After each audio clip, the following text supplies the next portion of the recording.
Hello friend, good morning সবাইকে। আমার ছোট্ট মিনি ব্লগে সবাইকে স্বাগত। তো আজকে সকাল সকাল বেরিয়ে পড়েছি। যাচ্ছি কোথায় না, বাপের বাড়ি। হঠাৎ যাওয়ার কারণ হচ্ছে এটাই, ছেলের পরীক্ষা শেষ হয়ে গেছে, অনেক দিন ধরেই বলছে মামার বাড়ি যাব মামার বাড়ি যাব, তাই আজকের বেরিয়ে পড়লাম। তো সকালবেলা বলতে ঠিক তো বেলা 10টার দিকে বেরিয়েছি, কাজটা সেটা তো বেরোতে হবে। কি প্রচণ্ড রোদ বাইরে, টোটো গাড়ি করে যাচ্ছি। আমাদের পাড়ারই একটা কাকার টোটো, বলেছিলাম আসতে, তো বাড়ি থেকেই উঠেছি, কাকদ্বীপের উদ্দেশ্যে যাচ্ছি। কাকদ্বীপ থেকে বাস ধরে যাব আমতলা। বাপের বাড়ি যাই আমি খুবই কম, কারণ আমার শ্বশুরবাড়ি থেকে বাপের বাড়ির ডিস্টেন্সটা অনেকটাই। আর তারপরে তো বাসে বসে থাকতে হবে প্রায় 3 ঘন্টার মতো। সরকারি হলে 2 ঘন্টা আর বেসরকারি হলে 3 ঘন্টা, সেই কারণেই যাই না।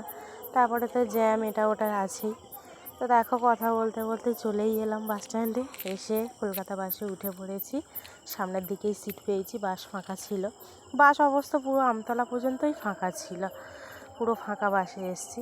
বসে আছি, বসে বসে এটা ওটা কিনে খাচ্ছি। গরম লেবু জল খেলাম, আমলকি নিলাম। এই মানে কোনো রকম তো 3 ঘন্টা সময়টা কাটাতে হবে। তো বসে আছি, যাচ্ছি। তারপরে তো এলো সেই ভয়ানক সময়, জ্যাম।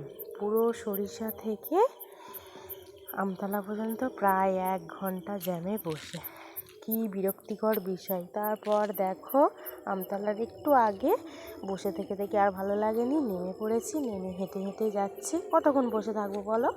নেমে হেঁটে হেঁটে যাচ্ছি। তো দেখো, আবার গাড়ি ধরেছি, ধরে এই যে মিষ্টি নিয়েছি, বাপের বাড়ি যাচ্ছি, মিষ্টিটা নিতেই হবে। মিষ্টি নিয়েছি, নিয়ে অ্যাট লাস্ট প্রায় 5 ঘন্টা, যেখানে 3 ঘন্টা লাগে সেখানে 5 ঘন্টা পর এসে পৌঁছালাম।